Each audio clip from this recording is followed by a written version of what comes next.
El gobierno de Nicolás Maduro y la oposición venezolana retomaron el diálogo después de un año en busca de allanar el camino de las elecciones presidenciales de 2024. Las conversaciones se realizaron en Barbados, con Noruega como mediadora, y el acercamiento se concretó esta semana tras la firma de un documento de 5 páginas con acuerdos parciales. Entre ellos, se estableció celebrar los comicios el segundo semestre del año próximo, tal como establece el cronograma constitucional. A pesar de las manipulaciones que hay en la prensa norteamericana, yo te podría decir que estamos a las puertas de iniciar una buena ronda de firma de documentos para garantías electorales, para garantizar una fiesta electoral en las venideras elecciones. También incluye el acuerdo de invitar a organizaciones internacionales a oficiar de observadores electorales, entre las que se encuentran la Unión Europea, la ONU, la Unión Africana, la Unión Interamericana de Organismos Electorales y el Centro Carter.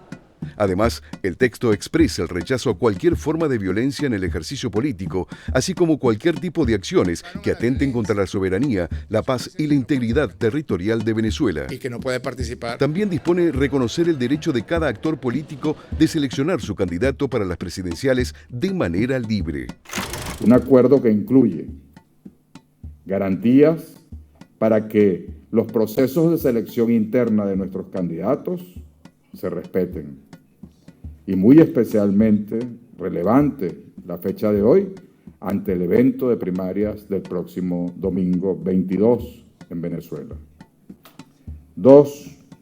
Una ruta para que los inhabilitados y los partidos políticos recuperen sus derechos con celeridad. Desde el punto de vista constitucional. Sin embargo, ilegal, deja sin resolver qué pasará con la inhabilitación de algunos candidatos opositores, como el caso de la exdiputada María Corina Machado, favorita para las elecciones primarias de este domingo 22 de octubre, en el que la oposición elegirá a su candidato para competir en las presidenciales de 2024. Machado fue inhabilitada hace unos meses para ejercer cargos públicos por 15 años, según lo estableció la Contraloría General de Venezuela. En el acuerdo no se especifica qué pasará en estos casos, pero el documento establece que cualquiera puede postularse siempre que cumpla con los requisitos establecidos en la ley venezolana. Uno de los primeros en celebrar el acuerdo fue precisamente Maduro, quien aspira a la reelección el año próximo. La oposición está obteniendo las garantías que aspiraba, garantías mínimas. Yo creo que aquí parte importante es esa posibilidad cierta de participar en una elección que pueda ser medianamente libre y justa. Problema, quien negoció la plataforma unitaria no es quien está ganando la primaria. El inicio de este diálogo se da poco después del acuerdo con Estados Unidos para la repatriación directa de venezolanos indocumentados. Pese a que Washington no reconoce a Maduro formalmente como presidente, comenzó a levantar de forma progresiva las sanciones financieras en el marco del acuerdo electoral. Mira, estamos yo creo que en el marco de un nuevo juego político en Venezuela. Este reacomodo, derivado por una parte del levantamiento de una cantidad importante de sanciones, prácticamente logrando Nicolás Maduro el objetivo de la reinserción financiera en el mercado internacional. La flexibilización de las sanciones de Estados Unidos a Venezuela permitiría la operación de más empresas extranjeras relacionadas con PDVSA en un escenario mundial complicado a nivel energético. De este modo, y tal como sucedió en 2022 por la guerra de Rusia con Ucrania, Washington redobla sus esfuerzos por negociar con Maduro ante una posible crisis energética por la guerra entre Israel y Hamás, con incidencia en los precios internacionales del barril de petróleo. Horas después de la firma del acuerdo, Estados Unidos levantó por 6 meses las sanciones a la industria petrolera venezolana e inmediatamente después, el gobierno de Maduro liberó a 5 de los considerados presos políticos. Las conversaciones habían tenido sus primeros intentos en República Dominicana en 2017 y en Barbados en 2019, pero fracasaron.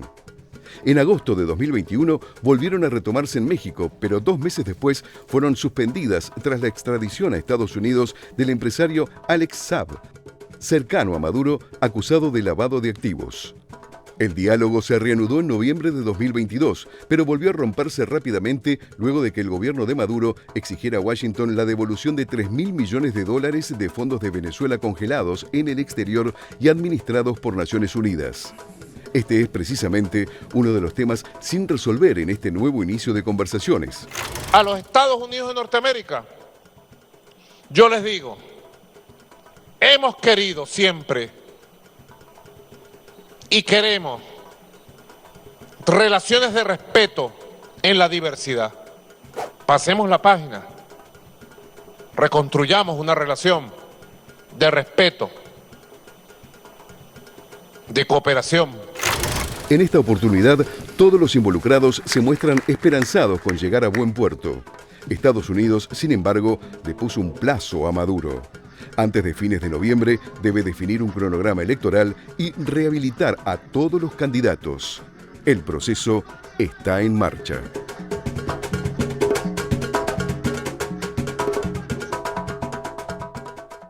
Un proceso que está en marcha, decíamos en el informe, y completamos justamente este informe de Televisión Pública Noticias Internacional ocupándonos de la situación económica de Venezuela. Algunos datos son de este año, otros del año 2022. Pero comencemos ya mismo a repasar los datos de la economía de Venezuela. Rápidamente, PBI, primer semestre de 2023, menos 7%. La inflación, tres cuestiones a tener en cuenta. La mensual, septiembre de este año, 6%. La inflación semestral, 115%, la anual, 396. Ahora el dato de la pobreza de 2022, una medición interna de Venezuela, 33%. El desempleo también data de 2022, 7.8%. Y el trabajo informal, 45%. Bueno, aquí está el panorama económico de Venezuela, que va finalmente a las urnas. Año que viene, segundo semestre. Juan, a ver. A ver, dos apuntes para complementar un poco lo que escuchábamos en el informe, muy completo, por cierto. ¿Cómo leer el acercamiento de Estados Unidos a Venezuela? Nosotros veníamos ya planteándolo, lo hemos dicho en este programa, hablamos a principios de año acerca de, por ejemplo, cómo Chevron volvió a operar con licencias en el mercado de Venezuela, ¿no? Un poco hablábamos de la demanda de petróleo acelerada por la guerra en Ucrania, ¿no? Ya ahí teníamos a principios de año acercamientos secretos o más o menos entre funcionarios de Estados Unidos y Venezuela, con lo cual ya se hablaba de una suerte de deshielo, ¿no? Y ahí aparecía otra vez la cuestión petrolera en un primer punto, ¿no? Con el dato que conocemos, más que un dato, digamos, una realidad, que es que Venezuela produce mucho menos petróleo que en los mejores años, ¿no? Teniendo en cuenta, bueno, el declive que un poco vos narrabas recién con estos datos económicos. Correcto. Ahora, hay que empezar a prestarle atención a un punto cada vez más importante para la agenda de Estados Unidos, que es la cuestión migratoria. Y es que el gobierno de Estados Unidos también selló este pacto porque espera mejorar el vínculo bilateral con Venezuela para que sea más fácil deportar ciudadanos venezolanos que están llegando en masa a Estados Unidos con mucha más expedición. De hecho, después de ese acuerdo ya tenemos casos de ciudadanos venezolanos deportados a Estados Unidos. Digo, entendamos la cuestión del petróleo, entre otras cuestiones, ¿no? Estados Unidos dice que también quiere apoyar la normalización política, lo podemos dar por sentado, pero me parece que la cuestión migratoria es un punto cada vez más fuerte, ¿no? O sea, Estados Unidos también tiene interés en que la situación en Venezuela mejore para aliviar la presión migratoria, que si uno recorre la prensa de Estados Unidos es casi de los principales temas de discusión hoy, no solo para los republicanos, sino también para los demócratas, que le están diciendo al presidente Biden que está haciendo muy poco para controlar la llegada de migrantes en condición irregular. Eso es lo primero. Lo segundo, un detalle, o no detalle, sino un apunte político. Mañana hay elecciones ahí están las primarias de la oposición venezolana, ¿no?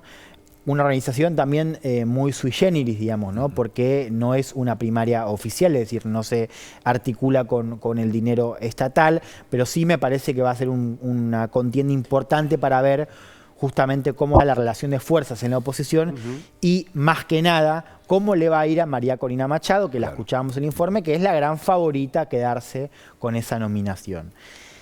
De confirmarse esto, se va a abrir una nueva discusión acerca de cómo Corina Machado va a liderar la oposición y básicamente si va a ser candidata o no, porque recordemos, sobre ella pesa una inhabilitación que, si uno recorre lo que se acordó en Barbados entre la oposición y el gobierno de Maduro, se lo dejó medio pateado para adelante. O sea, se habló de una competencia electoral para 2024 justa, de alguna manera, Sí. pero desde el gobierno de Maduro no están dispuestos por ahora a levantar la inhabilitación que pesa sobre Corina Machado. Entonces, si uno presta atención a estas cuestiones, si Corina Machado se convierte mañana en la candidata oficial, ahí me parece que vamos a entrar en este terreno donde la pregunta sobre si va a ser candidata o no se va a resolver de alguna manera, y si se resuelve en contra de ella, es decir, si ella no va a ser candidata, vamos a empezar a tener otra pregunta en la oposición. O sea, puede ser elegida mañana como la candidata de la oposición, pero tal vez no pueda competir en la presidencial del año que viene. Entonces, yo no me quiero adelantar, pero está bien lo que decís. Si Corina Machado es inhabilitada, vamos a ver una pregunta en la oposición que dice, bueno, ¿qué hacemos? ¿Buscamos otro candidato? Porque Corina Machado va a decir, no, si me inhabilitan a mí, no vamos a elecciones. Con lo cual, se va a volver a repetir, otra vez, claro, seguramente, no lo sabemos, lo que sabemos en Venezuela hace varios años, que es este dilema de la oposición, que es, ¿qué hacemos? El régimen de Maduro, así lo plantean, se está abriendo a la competencia, ¿no? Con Estados Unidos también alentando, Europa también. Pero claro, desde la oposición también hay intereses personales que están chocando contra la estrategia, y después, por supuesto, lo que implica la inhabilitación, ¿no? Claramente es un juego sucio por parte del gobierno de Maduro. Con lo cual ahí se plantea esta pregunta, si estos pasos se confirman. ¿Qué se hace? ¿Se busca otro candidato u otra candidata? ¿O de vuelta la oposición se va a partir? Y María Corina Machado no solo es la favorita, sino que es una de las más radicalizadas líderes de la oposición. Porque el trasfondo, si se quiere, ideológico, el marco ideológico de esta pelea, es que hay una oposición que no reconoce al gobierno de Maduro como tal, como un gobierno legítimo, y sectores del chavismo que se ven a sí mismos como una revolución y no reconocen la competitividad electoral como la posibilidad de una alternativa de gobierno, ¿no? Dejar el gobierno porque perdieron las elecciones, dejarle a Corina Machado, entregarle la banda presidencial, no es algo que esté en los conceptos ideológicos de gran parte del chavismo, como enfrente, que está primero el huevo de la gallina, sectores de la oposición que lidera Corina Machado, no le reconocen legitimidad al chavismo y a Maduro. Sí, sobre ese punto yo sumaría lo que señalabas vos, Juan, y a esa incógnita, el hecho de que estamos ante un acuerdo que en principio es por 6 meses y que abre también entonces una cierta posibilidad de que de darse este escenario que vos señalabas, bueno, el conflicto no sea solamente, o digamos, la decisión no pasa exclusivamente por lo que hace la oposición venezolana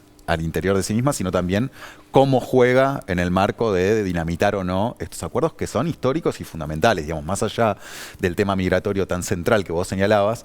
Sin duda para Venezuela esto es un quiebre en términos de todo el relajamiento de estas sanciones financieras que tienen un impacto muy importante. Entonces es una herramienta también en el marco de esa negociación. Y sumaría un punto más por fuera de lo que es Venezuela.